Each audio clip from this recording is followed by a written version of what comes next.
What's going on, everyone? It's Jaren from Jarenism, back with another video for you today. A globe with gas pressure next to a vacuum? Yes, another runner-up in the growing list of pseudoscience that's taught to us as actual science. In this case, we have something that 99% of the world believes in that is clearly impossible nonsense. And now, we will show that.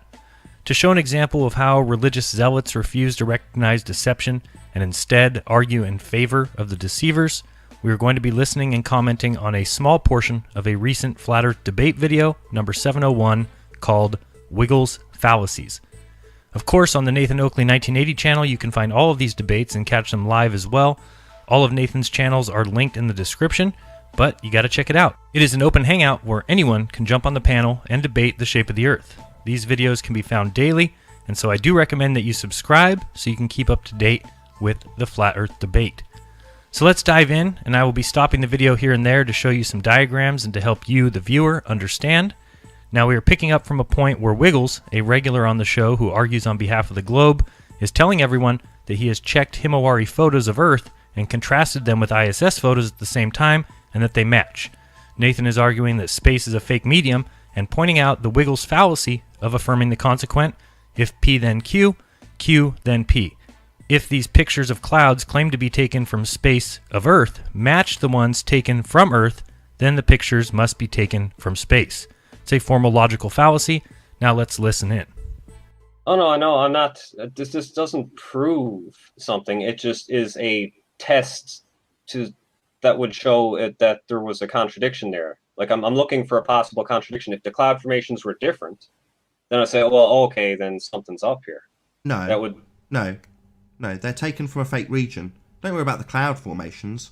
They could just easily replicate them like I can replicate Narnia out in a region of Scotland and just say that I've gone through a wardrobe to get there. Like you're saying that you've gone into a region that can't exist to take these pictures. You still don't seem to be getting it. You're ignoring my debunking of the region the pictures have come from completely, Wiggles. You keep reasserting that you want to make your point regardless of the problems revolving around the region that they're taken from. You're just ignoring that, right, Wiggles? Moving on because it doesn't fit with your example.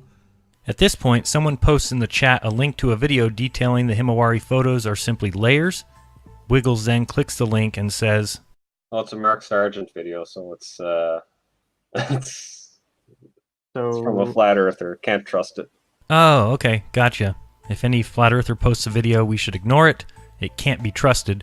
But what we should trust is anyone saying that these images must come from space. That makes sense, Wiggles. No room for deception there. Right, but we can trust the region that defies the second law of thermodynamics, right? Can we? So we should just ignore all of our objections and trust that you can defy the second law of thermodynamics in this region no one's going to. You've not been there. You saying you've compared what the Himawari does. You haven't. You haven't been there. You don't know that space is real. You haven't got the vaguest clue. It defies the second law of thermodynamics, but you'll defend it to the hilt, or at this stage, just completely ignore that objection and move on to the pictures anyway, and start picking them apart, even though they can't possibly be real.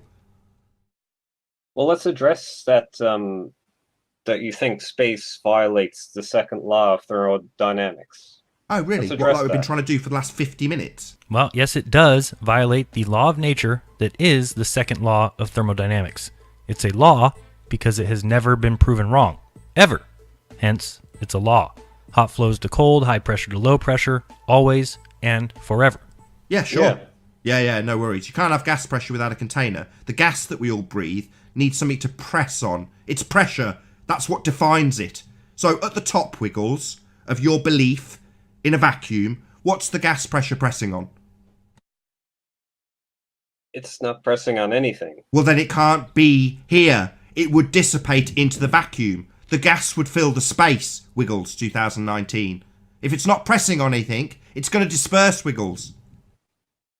Okay, yeah, so for clarity, Nathan, I'm going to now entertain the idea that you are saying. It's not my idea that I am saying. It is. This is probably the 6th time I've said this on this show. This is not my idea. It does not need entertaining. It is a law of nature. Not my idea. But Nathan, don't you think like all these professors would have picked up on if there were a contradiction there, don't you think all these professors who study the who study thermodynamics, entropy, wouldn't they have picked up on this? They did. I've got a video out from an MIT professor that explains that if you have gas pressure next to a vacuum and you don't have a barrier, the gas fills the space. And so I do happen to have said MIT lecture, so let's watch together so we can verify what this professor is saying. All right, let's try another pretty simple process. Let's just take a gas in some volume, V, and over here is going to be vacuum, V equal volume, and we're going to remove the barrier. You know what's going to happen spontaneously, right? The gas is going to fill the available volume once it becomes available, right?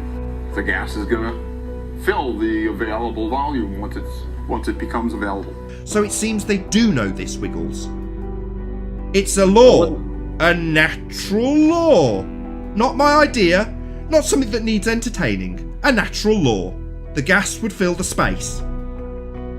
Yeah, wouldn't all these professors realize that? Yeah, they do! Are you deaf? Modern science? Are you deaf? There's plenty of lectures on the second law of thermodynamics.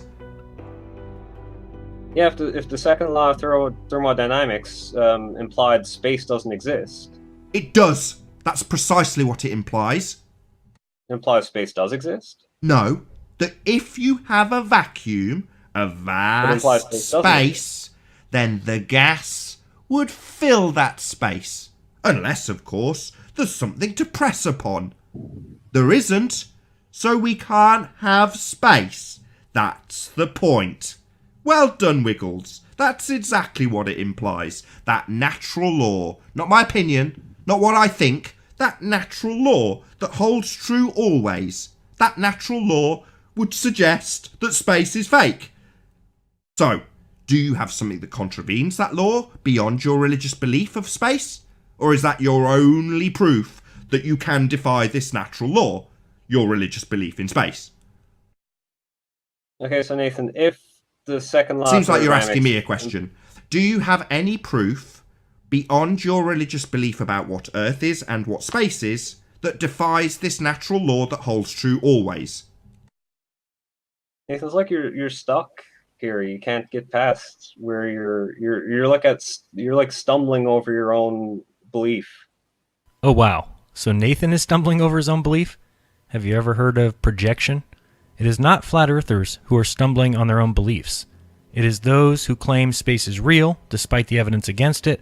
It's those who cannot shed the chains of public indoctrination.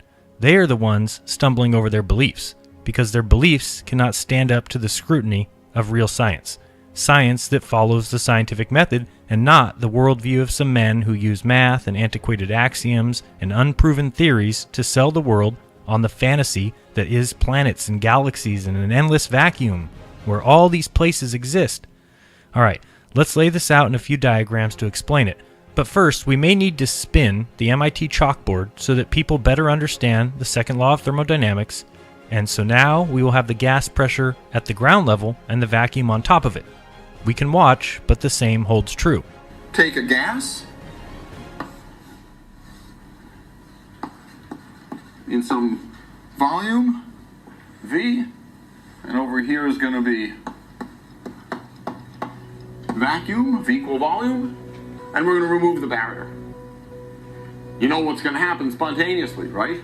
The gas is going to fill the available volume once it becomes available. Now, globe proponents have only one answer, and that answer is almost always the same: gravity. Yes, good old magic sauce. So gravity holds the gas to Earth. Well, let's see if we can show how this too is tragically flawed with some little diagrams I'll walk you through now. So in the first diagram we have a container, and we've got gas pressure or air on the left side, and then we've got a divider, and then we create a vacuum in the right side of the container. Now, as we remove the barrier or the divider, we know that the gas, the air, will immediately fill all the available space. High pressure to low pressure, always. In this case, we'd still have gas pressure because we are in a container giving the remaining gas something to press on. Now we'll go to this next diagram where we're going to move. Instead, we're going to rotate our container, and this time create a vacuum on the top and the gas pressure below. Again, when we remove the divider, we know exactly what will happen. The gas will fill the void. Again, we still have gas pressure because we have a container, which is a necessary antecedent because we can't have gas pressure without the container to press on. Alright, now I've changed the diagram a little bit because I've taken the top off my container. We've made a vacuum on top and we have gas pressure below. We can only have gas pressure because the divider is there and we have a container below allowing the gas to press upon something. Alright, so now I have removed the walls in the vacuum and made it an infinite vacuum like we are told exists all around us. We can still have gas pressure though, below and in the container. But what do you suppose would happen if I remove the divider again? Well, if I take the top off the container which holds the gas, it is instantly gone into the void. High pressure to low pressure. Second law of thermodynamics. Well, of course, our gas pressure is all gone. It has nothing to press against and will immediately hold to that second law of thermodynamics and dissipate into the endless vacuum above. Now let's see if we can test the only explanation globe defenders have. It gets them out of all jams, maybe this one too. Will gravity hold the gas to the Earth? Now, if this was the case, if gravity holds gases to the Earth, then it will be quite easy to test this. Now, I don't have a vacuum pump or a chamber to do this test, but many do. I've seen people with vacuum chambers on YouTube. So let's look at this example. Let's say that we are on a sphere Earth and that gravity is, as Newton said, an attraction between masses. So we are on Earth and gravity is pulling down. In the left side of the chamber, we have gas pressure or air. On the right side, we create a vacuum. Okay, now here's the problem for globe defenders and space religious zealots. If I lower the divider just a tiny bit, just bring it down a hair, what do you think will happen to the gas on the left? Is this what globers believe? That only the gas at the top would fill the vacuum? Or would the gas fill the entire available space? Well, if you believe gravity holds the air pressure down to Earth, even though there is an adjacent vacuum, then you have an untested and an unproven claim because the gas will dissipate and fill the entire void. High pressure to low pressure, always.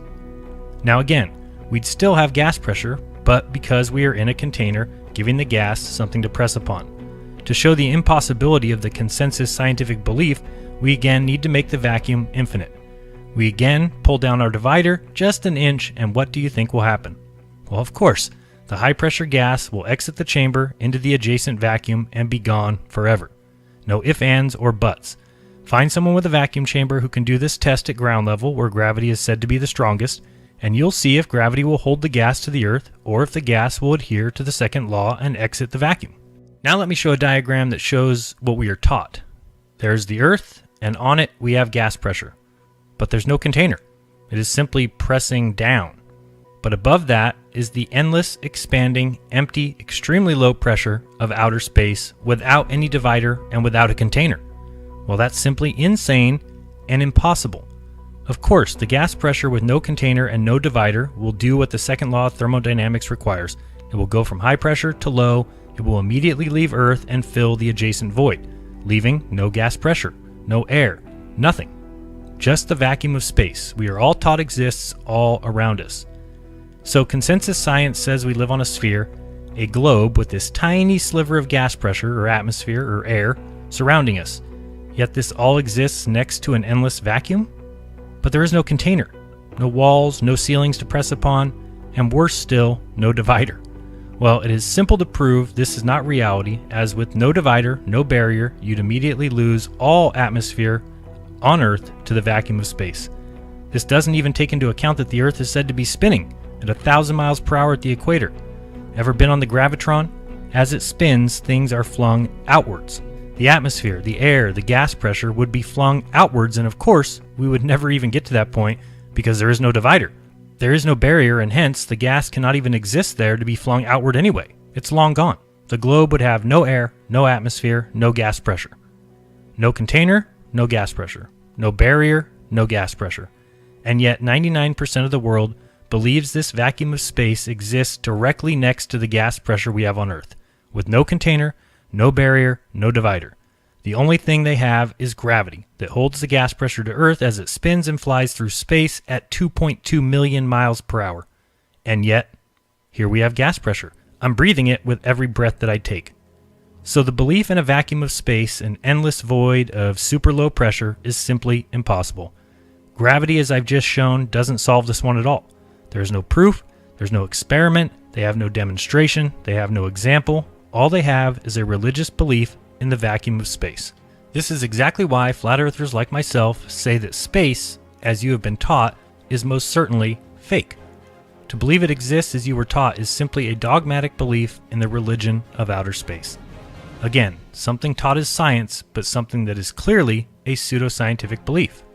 Pseudoscience consists of statements, beliefs, or practices that are claimed to be both scientific and factual, but are incompatible with the scientific method.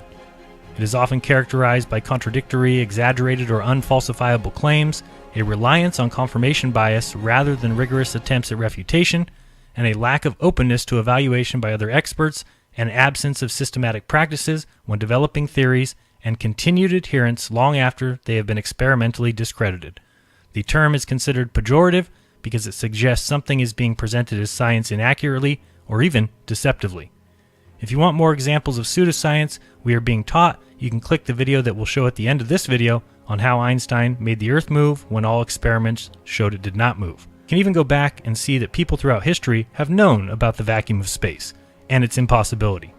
There's a term for you, it's called hor vacui.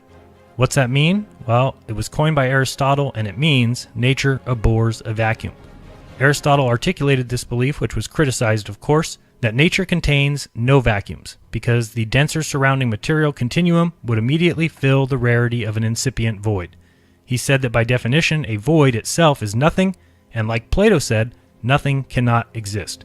And furthermore, insofar as it would be featureless and it could neither be encountered by the senses, nor could its supposition lend additional explanatory power. And yet, here we are, told this vacuum is endless and it encompasses us all from every angle. So who is it that's stumbling over their beliefs? Who is believing in the impossible mediums and photos that we are told are taken from this fake place? You're like stumbling over your own belief. Well, it's not a belief. 7th time on this show. Repeat after me, Wiggles. This is not my belief. It is a natural law. It's like you're stumbling over your own belief. Not like, stumbling. Quite clear, quite concise, very slowly paced. For you, Wiggles. Not stumbling, Wiggles. It wouldn't the professors pick up on that the second law That seems like you're stuttering. Are you projecting your inability to hold a decent sentence together onto me, Wiggles? Because it seems that way.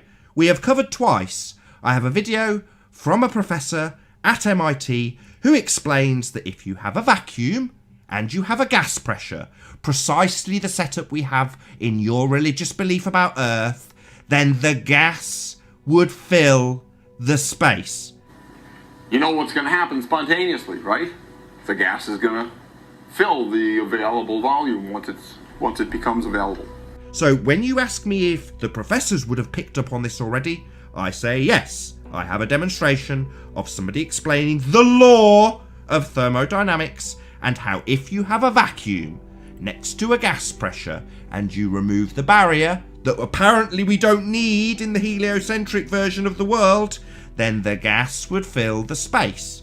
So given that we still have gas here, I would assert that you can't have a vacuum of space, Wiggles. It defies that natural law discussed in detail by the professors that you are asking if they know this or not.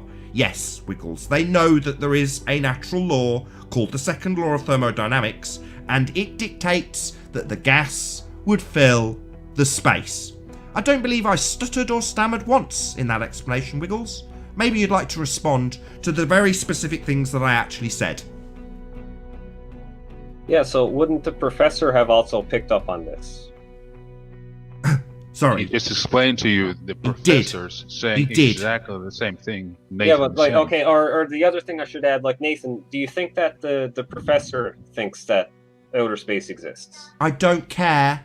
I have played his exact words on a video that explains how if you have a vacuum and a gas pressure next to each other and you remove the barrier, then the gas fills the space. That's what he explained. So you can catch the entirety of this conversation by clicking the link in the description, and you can tune in daily to watch the mental gymnastic routines that globe defenders must exhibit in order to hold on to their religious beliefs. So go back and watch these diagrams I drew if you still cannot grasp the issue. This is why on Flat Earth Debates there is a series of questions that is asked at the start of the show called housekeeping. One of these many questions asks for evidence that you can have gas pressure without a container. There is a reason why no one has answered this question yet. Because they can't. Because you cannot have a globe with gas pressure as we breathe every single day next to a vacuum. It is simply impossible. And the glober that finally can show this surely has a Nobel Prize waiting for him by breaking and disproving a natural law, the second law of thermodynamics, a law of nature.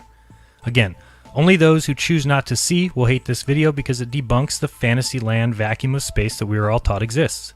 So if space is fake, so are all the photos said to be taken from said fake place. Space is fake, period. Now you can see why you are taught these things at an age where you are unable to question. Now you can see why no physicist can entertain these concepts or seriously consider them, because it might just debunk their entire careers. Now you can see why NASA exists, why moon landings can never be admitted to be a fraud and a hoax. Now you know why the ISS is said to be flying around in this endless vacuum. Because they need you to believe in it and not to think on it too strongly. Because when you do, you can start to see the holes, and when you begin to remove the lies, well, all that's left is the truth. A big thank you to all my patrons who made this channel possible. If you'd like to support this channel and my work, you can use PayPal or join my patrons, or you can mail me something to the address on the screen. This has been Jeranism. Until next time. Peace!